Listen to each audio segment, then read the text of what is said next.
Hello and welcome back to the channel. It is Friday afternoon and it is almost 3 o'clock. Hope you guys had a good day. Excuse me, I just got a truck wash and now I am going to mosey on home. Today though, we are taking a little bit of a different route.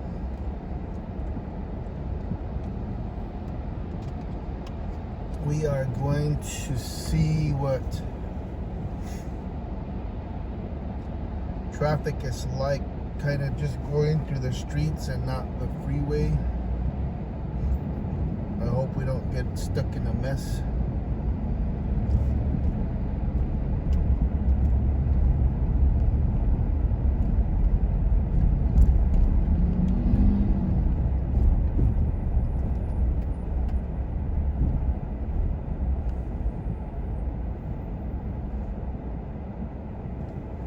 Let's see what's on the news or the radio. To kind of make the more loving, more hopeful, more generous choice. And I have to believe that that's what's happened here. And its authors just premiered a new musical in Seoul. Broadway musicals used to try out in Boston and Philadelphia, but perhaps the South Korean capital may be becoming a new Broadway pipeline.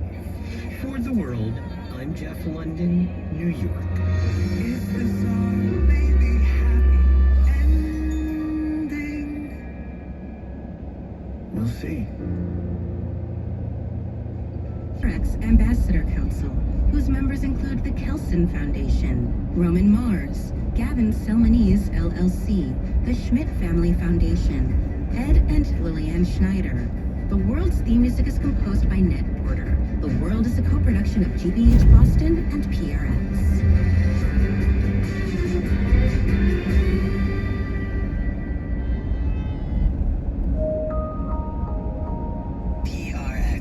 And good afternoon, it's 91.5 KJZZ. All Things Considered is next. On the next Fresh Air, shipwreck, mutiny, and murder, we talk with David Gran about his nonfiction book, The Wager, investigating the crash of an 18th century British warship.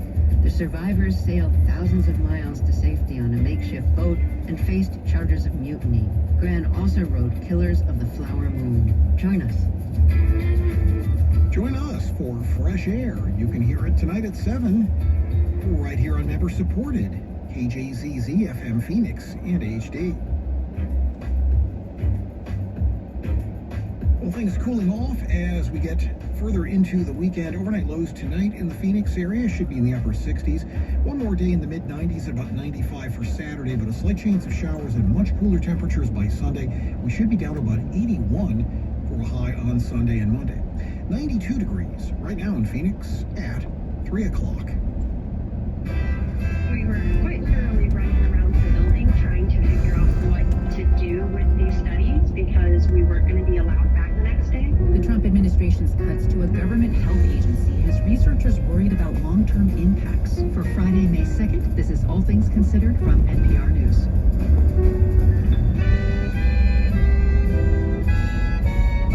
I'm Elsa Chang, and I'm Sasha Pfeiffer. President Trump has issued an executive order to cease federal funding for NPR and PBS, but it's not clear whether the president has the legal authority to do the center to tell us how they're preparing. State Forester Tom Torres tells the House Ad Hoc Committee they have a goal to treat 30,000 acres by the end of June as part of their wildfire mitigation program. Primarily, it's vegetation treatment. It's mechanical treatment. It's logging. It's mastication. It's handwork. It's crews. We use 20-person inmate crews across the state to help us with their handwork, but we also contract. He adds they've also doubled their number of contractors to help with prescribed burns. Reporting live in the News Center, Heidi Hommel, KTAR News. Some good news, the valley's expected to cool down by the end of this weekend. Meteorologist Matt Salerno says we should expect to see a major drop in the temperatures. We're going to see temperatures still peaking into the lower to middle 90s across the deserts here.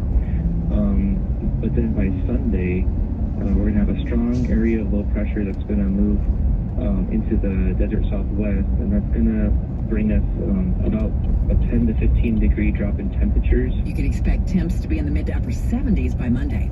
Now, Of course, that's not going to last. Hundreds of Arizonans, unfortunately, die every year from the heat here in the valley. The state announcing it has added 85 new cooling centers in the last year and expanded the center's hours.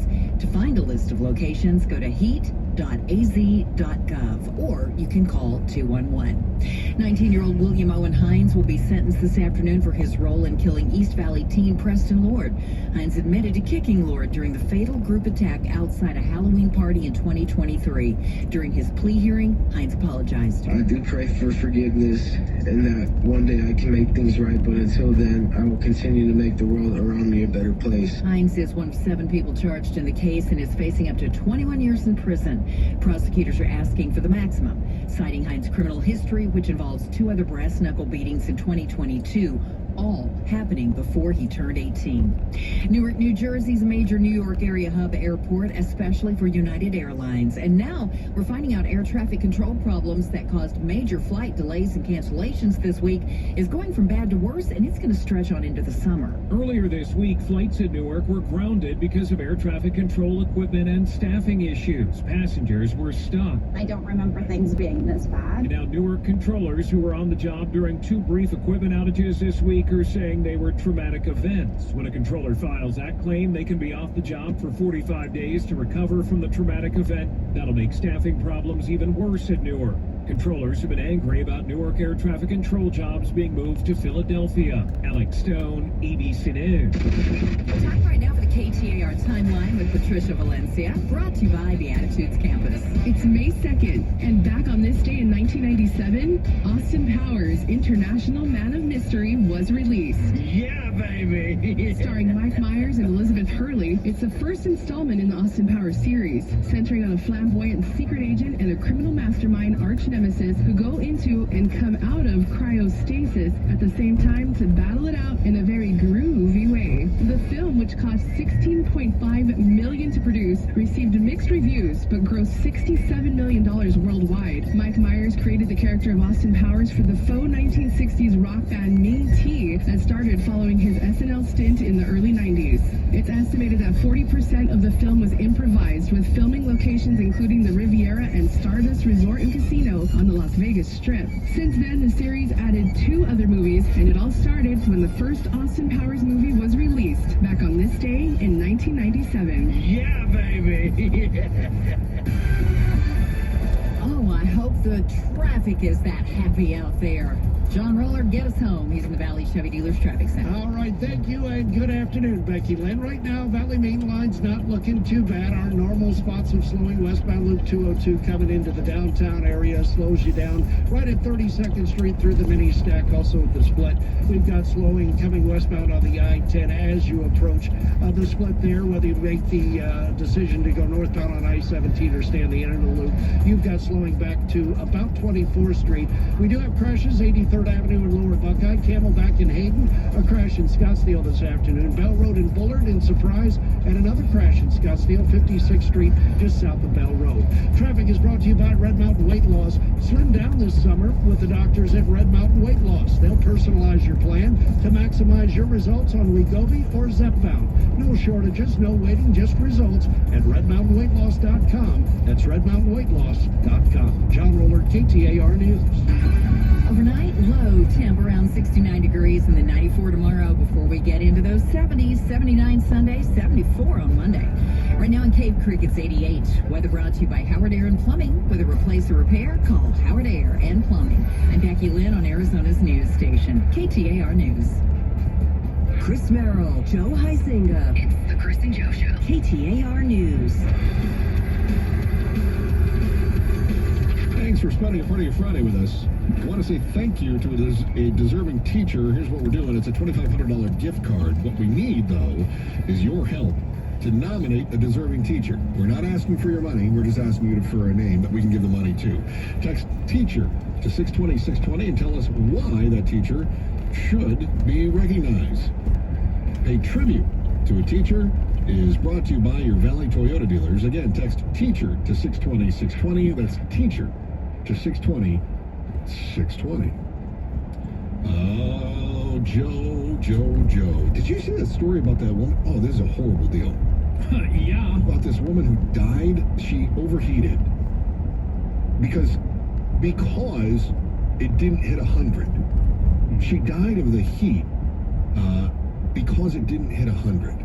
So the story goes like this, and feel free to cut me off here, Joe. I know this is one that you've been very passionate about. This woman, Kate Corman is her name. She's 82 years old, and she lived in Sun City West. So Kate Corman had not paid her power bill in 3 months. And the power company had been trying to get a hold of her and saying, you got to pay your bill. You got to pay your bill. You got to pay your bill. Yeah, so January goes by, February goes by, right. March, April, we're into May. Okay. But this was last year, to be clear, because we're just 2 days into May this year. But this was last year. If you recall, last year, things got hot. It hit 99 degrees, and APS cut her power off. Now, what is the deal? Is 100 degrees the deal on the APS? You can't cut the power off?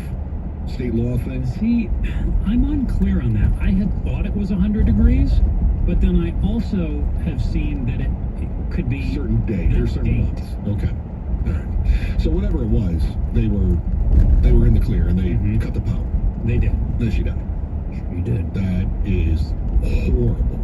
What a horrible way to expire. That is just a bad deal. And then it gets worse. There's insult to injury on this. So the family obviously is very upset that mom's power got cut off, as I would be too.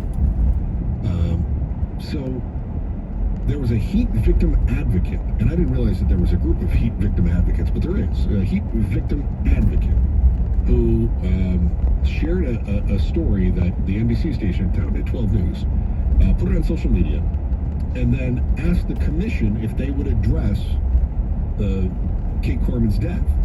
And one of the commissioners did. In fact, he said, we did address it, trust me. Yeah. Okay, I trust So he addressed it on X, though, too. On the socials. Always good to take it to the social media to address it. This advocate posted it on social media, and this commissioner replied. Yeah. And what do I always tell you? Don't feed the trolls. This is why I have you in charge of our social media, because I don't like it. And I, for the most part, stay away from them, too. Yeah, I agree. So what did he say?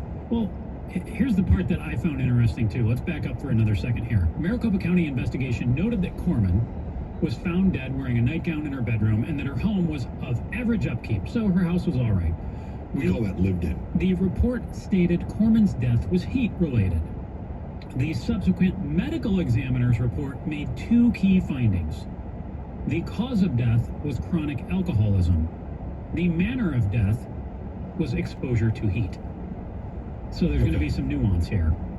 Okay. You mean everything's not so black and white? No, it's not. Weird. So then you get this this commissioner who you mentioned, who responds to criticism of the commission by stating the power was shut off was not the cause of death. He says, we did address it, and trust me, I'm sure the family doesn't want made public what we found. This is the Arizona Corporation Commission Vice Chair, Nick Myers. Yeah, so not just a member, the vice chair. He says, this is another case where the utility, APS in this case, did above and beyond what they needed to, and more importantly, the shutting off of power for non-payment was not the cause of death, is what he argues. Wait a minute, more importantly... Just reading his quote.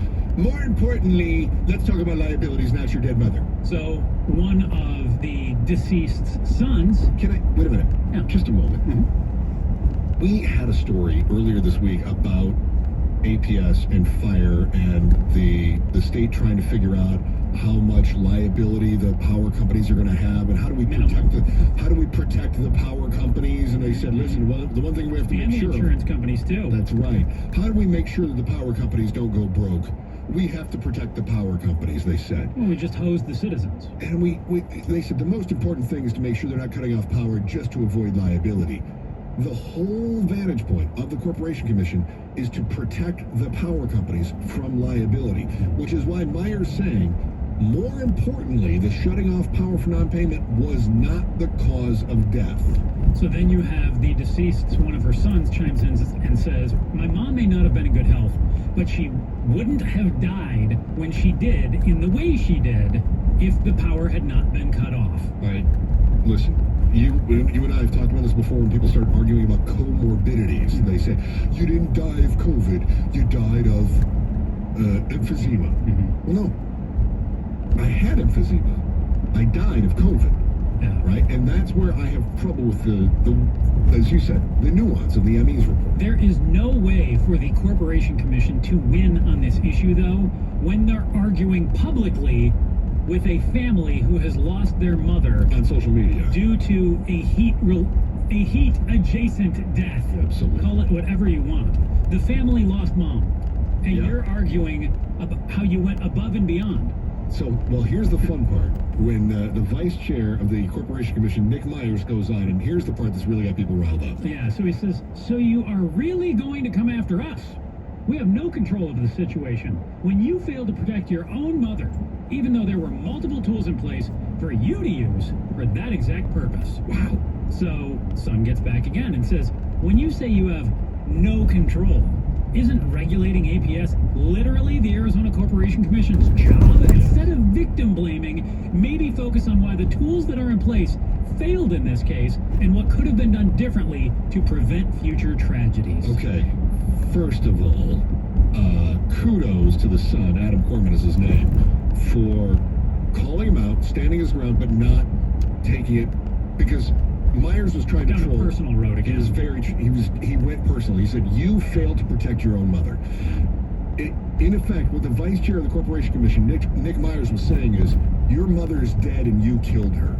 And as we've shown, because remember his previous post, more importantly, shutting off the power for non-payment was not the cause of death, and yet he goes on to say, you failed to pay protect your mom's mother. bill or make sure that she was connected. We stuck a hanger on the door. You didn't do anything about it. But we should also point out, as Nick says, well, yeah, but that payment wasn't the cause of her death. So what was the son culpable for then? So it either is or it isn't. But here's my point. Kudos to Adam Corman for not taking the bait, because Nick Myers turned into a basic internet troll. Mm-hmm. So this goes on. You've got a heat victim activist whose post began this whole exchange, who said not giving the utilities the choice of temp-based versus date-based would be a great starting point, along with making the rural electric co-ops follow the disconnect rules. Myers gets into it with this, too. Says, nope, bad policy. I won't support it. What's currently in place is actually expected to be causing more problems than it solves. I'm not going to support strengthening already bad policy. Furthermore, I'm currently working with it's the Arizona Public Interest Research Group. Yeah, to quantify the problem and see if we can make changes to make it better. But I'm definitely not going to make things worse. All right, cut to the chase on this. Is the Corporation Commission going to make sure that people are not dying of heat-related deaths because of power shutoffs this year? No, they're going to protect APS, SRP, Tucson Electric, the others. That's what they're going to make sure of. Yeah.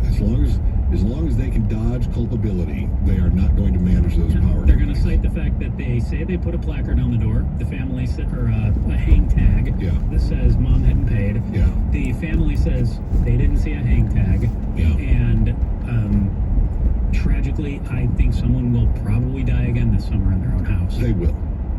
I wonder, though. Let me play the monster here for a moment. Mm-hmm. She didn't pay her bill for 3 months. Yeah.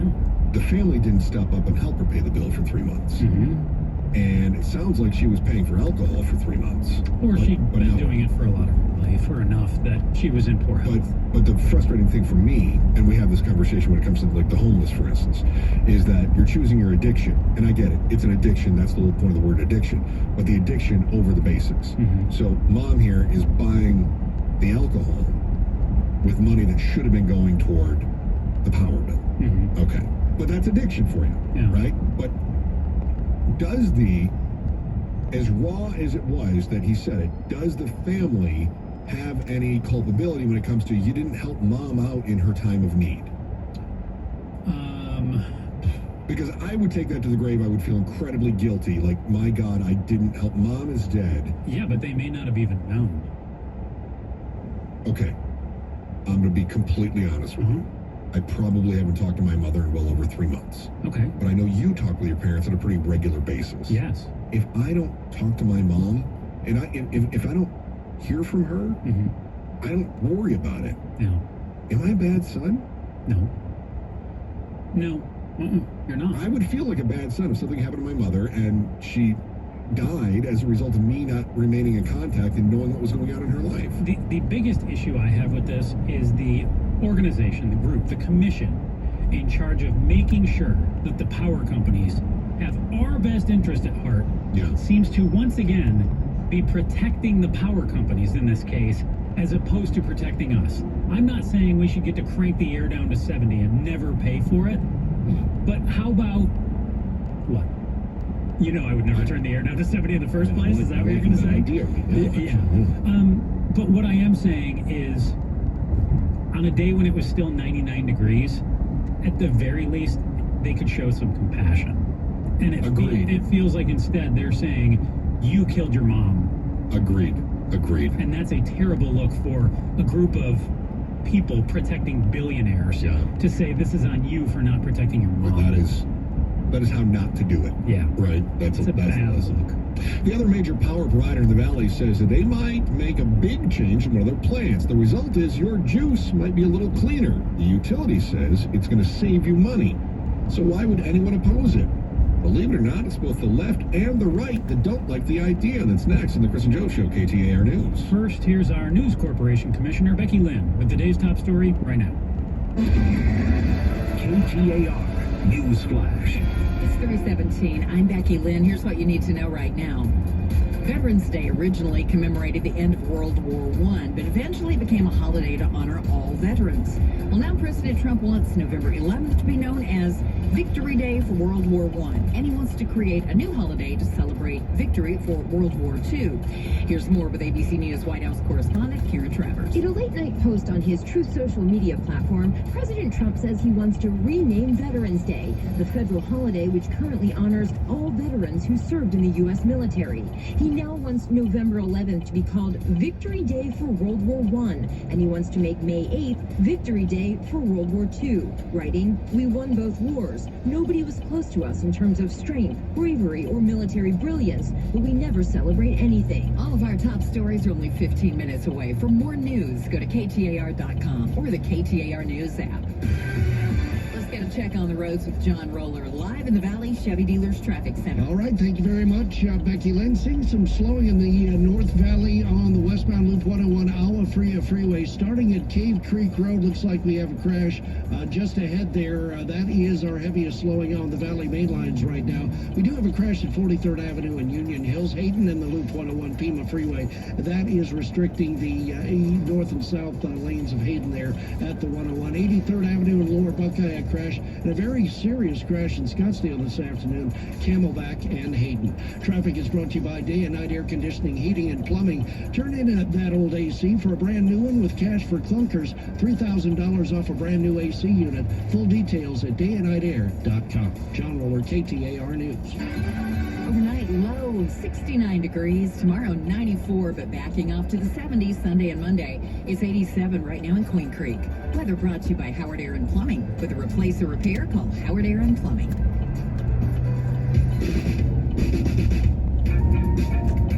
Some very good planner professionals committed to acting in their clients' best interests. Learn more at letsmakeaplan.org. From Indeed, committed to giving job listings increased visibility with relevant candidates through its sponsored jobs feature. Learn more at indeed.com/NPR. And from the Skoll Foundation, dedicated to powering social innovators to transform the world. Learn more at skoll.org. From NPR News, this is All Things Considered. I'm Sasha Pfeiffer. And I'm Elsa Chang. During a recent exploration in the deep sea, researchers at the National Oceanic and Atmospheric Administration found a mural that has survived more than 80 years underwater. But this mural had never been photographed in full. It's part of the shipwreck of the USS Yorktown, an aircraft carrier that sank during a key battle in World War II. Phil Hartmeyer is a marine archaeologist at NOAA's Ocean Exploration Program, and he joins us now to talk about this find. Welcome. Hi, Elsa. Hi. So just describe what this mural looks like. Well, the mural is a large format, 42-foot by 14-foot tall map of our entire planet, and it depicts really in stunning color where USS Yorktown has completed its activities, where it's operated, including lines that are drawn from the Hawaiian Islands to Midway. That's so cool. It's a visual history of its trips. Absolutely. Do we know who painted the mural and when it was painted? Anything like that? We don't, and it's such an important part of this mystery where here we have this stark gray warship, right? And then here we have this just beautifully detailed, hand-painted mural that we really know nothing about except for what we found 3 miles below the surface. What a fascinating mystery. I mean, this mural, it was found at the site of a battle, the Battle of Midway, which unfolded just months after Pearl Harbor, right? Why was this mural so important for your team to find? Well, Elsa, for several reasons. The Battle of Midway was certainly a turning point in the war, and the battle really signified one of the changing historical elements, trends in naval warfare, and that was this evolution to battles fought in the air, and the importance of naval aviation. And the mural was often one of the last things that naval airmen and air crews saw as aircraft were getting raised up the elevators onto the flight deck where they'd take off and land. So there's really an incredible sort of emotional component to this, as one of the last things airmen would see is this beautiful hand-painted journey. Oh, I love that. Well, I know that your team, the way I understand it, you were expecting and looking to find this mural, but did your team expect it to be in such good condition when you approached it? We didn't know what to expect. The maneuver to get the remotely operated vehicles within eyesight to be able to image the mural was very technical, and the descent into the elevator shaft itself had never been done before. This was the first mission that went inside USS Yorktown, so there really wasn't much to expect. And then we saw the beautiful blues and the golds and the motifs, and it took our breath away. Are there conditions about the deep sea that would actually make it more likely that art would be preserved at such extreme depths? Potentially so. And, every day through these expeditions and deep sea exploration that's being led by NOAA Ocean Exploration and others, we're learning more about the oceanography of these places, the chemistry of the water, and discovering new species, almost every cruise, where the biota and some of these factors that all together make deep sea ecosystems really a thriving environment. I understand that you may have also discovered a new species of jellyfish while you were exploring this shipwreck. Is that right? Absolutely. It was a great moment during one of the dives where we're going from parts of the ship, showcasing places where incredible acts of valor took place, and then this beautiful jelly scrolls across the RV cameras, and our biologists are just jumping on the line, and no one had seen this before, and it just adds to this experience, right, of how little we know about this just incredibly rich environment. And there's new species all over the place. Just have to look. Yeah, you just have to look. Phil Hartmeyer is a marine archaeologist at NOAA's Ocean Exploration Program. Thank you so much for joining us today. Thanks for having me. The 24 Hours of Lemons is an endurance car race with a major tweak. The cars can't cost more than $500, but teams can decorate them any way they like. Think a black and yellow Beetle with a team dressed as bees. NPR's Bill Chappell spent the weekend at a 24 Hours of Lemons race to learn how and why the racers do what they do. Like a lot of good times, it starts with a block party. Race cars are rolling into downtown Camden, South Carolina like an old-fashioned circus. Once they park, kids run from car to car. These are not your usual race cars. A Honda Civic has a lawnmower, squirrels, and flamingo on its roof. A cream-colored Toyota Yaris has googly eyes, an homage to Gary Wilson Jr., the snail from SpongeBob SquarePants. In the middle of the party, race judges in black robes sort cars into competition classes. One of the judges is Eric Rude. He tells me it's a back-and-forth process. It is a bit of a negotiation, and I'm not above reproach. This is a wagon full of bribery. The graft in question is beer, food, and novelty items. When a judge approves a car, the word bribed is spray painted on its hood. The 24 Hours of Lemons started more than 15 years ago in California. It's a take on France's famous 24 Hours of Le Mans. This weekend's race is shorter and spread over 2 days. On a sunny Saturday, cars tear around the track.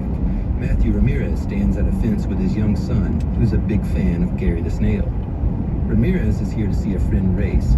He says he isn't into NASCAR. I think this is pretty cool now. I like this a lot. Yeah. And especially the endurance aspect of just trying to race your garbage as long and fast as possible. I think it's awesome. These cars cost less than $500 at first. It's a law enforcement officer right in front of us. Drivers are protected. The bill moratorium. Yeah. Right. So you threatened to veto every piece of legislation that Republicans sent to your desk. These Republicans picked a fight with the wrong person. You played hardball. Yep. It's kind of ballsy. Am I allowed to say ballsy to a governor? Just like you just did. Outspoken with Bruce and Gatos. This afternoon, 4 to 7. KTAR News 92.3 and the KTAR News app. You just realized your business needed to hire someone yesterday. How can you find amazing candidates fast? Easy. Just use Indeed. Start at Indeed.com/credit. Water safety is a critical issue in our community. We're here today with Garrett, representing the YMCA, who's doing so much to support bringing awareness to this important cause. Drowning is the leading cause of unintentional death for children under the age of 4. This is something that we can prevent. Arizona is unfortunately one of the top leaders in the statistic of any state in the country annually. So what we know is that if students come to the YMCA, they do formalized swimming lessons, they're 88% less likely to have a drowning incident. This is why it's so important to us that we can affect change. And it happens through multiple ways. There's barriers to entry, having appropriate pool fences, locks, gates. Drowning is a silent killer. It can happen within 2 seconds that a child goes under the water. They will not scream, they will not yell. It's something that we need to be vigilant on because it is a silent killer. 2 seconds of not watching your children is too long. KTAR News, Arizona Sports, and Fulton Homes want to remind you that 2 seconds is too long to take your eyes off kids near water. Take action today. Visit Fulton2seconds.com. I'm still going for it, even with higher stroke risk from atrial fibrillation and a regular heartbeat not caused by a heart valve problem. Over a 3-year study, Eliquis apixaban tablets reduced stroke risk better than warfarin, and over 97% of Eliquis patients did not experience a stroke. A first stroke occurred in 2.9% of warfarin patients versus 2.3% of Eliquis patients. Don't stop taking prescription Eliquis without asking your doctor. It may increase your stroke risk. Eliquis can cause serious and in rare cases fatal bleeding. Don't take Eliquis if you have an artificial heart valve, abnormal bleeding, or antiphospholipid syndrome. While taking, you may bruise more easily or take longer for bleeding to stop. A spinal injection while on Eliquis increases risk of blood clots, which may cause paralysis, the inability to move. Get medical help right away for unexpected bleeding, unusual bruising, or tingling, numbness, or muscle weakness. Medications such as aspirin products, NSAIDs, SSRIs, SNRIs, and blood thinners may increase bleeding risk. Tell your doctor about all planned medical.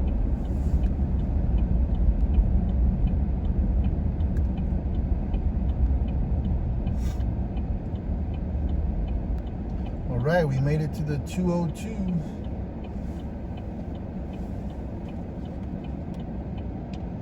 Took us about half an hour.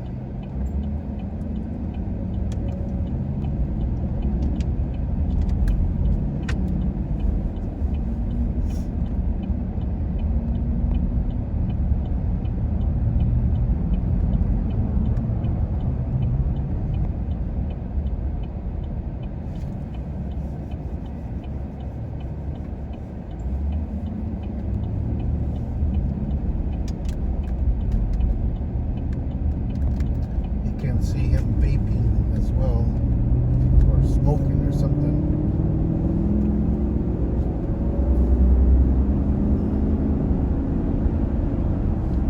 You know, I still did not order the filter and fluid.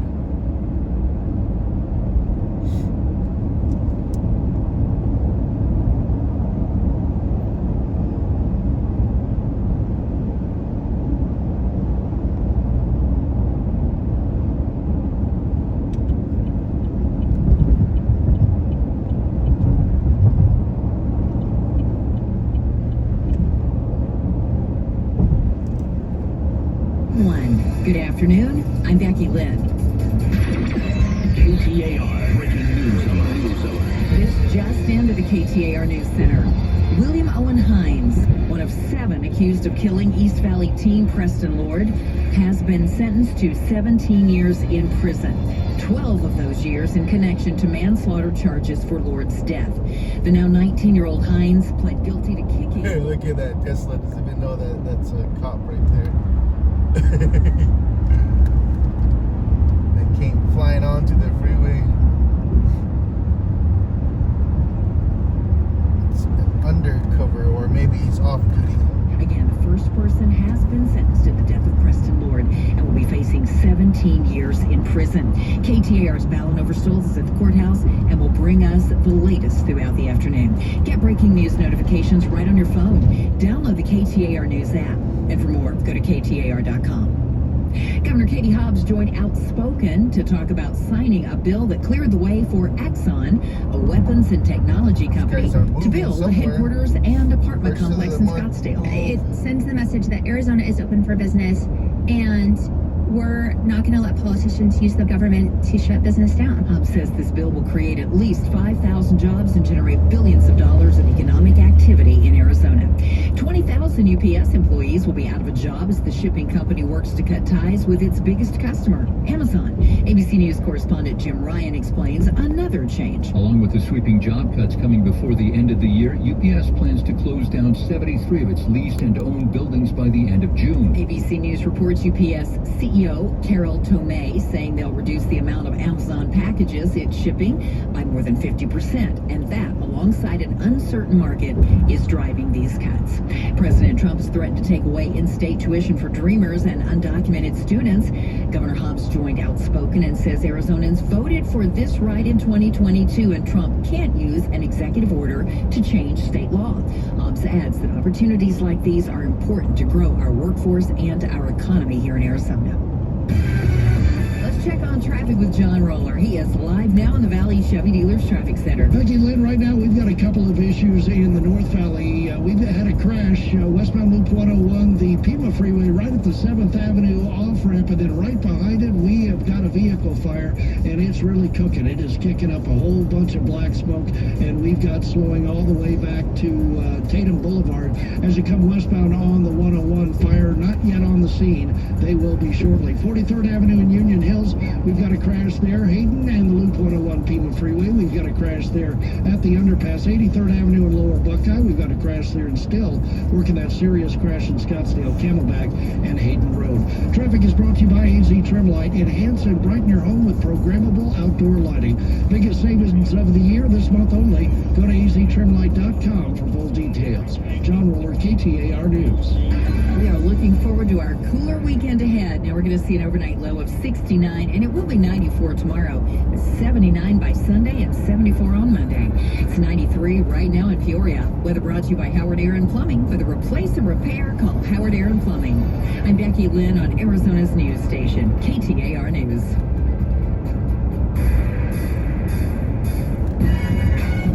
From Fisher Investments, Fisher is committed to helping clients stay on track to reach their financial goals and enjoy a comfortable retirement.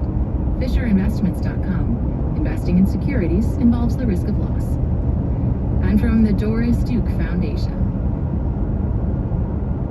From NPR News, this is All Things Considered. I'm Sasha Pfeiffer. And I'm Elsa Chang. The Trump administration has sent migrants whom they call terrorists to an overseas prison. Many of these migrants have no criminal records, and they're being sent there for indefinite... All right, folks, that was a nice drive. We got to see what it's like driving off the freeways on a Friday afternoon. It was interesting. You could see they were setting up for the first Friday in downtown Phoenix along, I think, Roosevelt. And then we also saw a bunch of people just hanging out. So you guys have a great evening. Thank you for watching. Thank you for subscribing. And don't forget to tell your loved ones how much you appreciate them. Give them a call, maybe stop by, say hello, check on your family members, your older folks, your friends, and just see if they're okay and if they maybe need some help planting.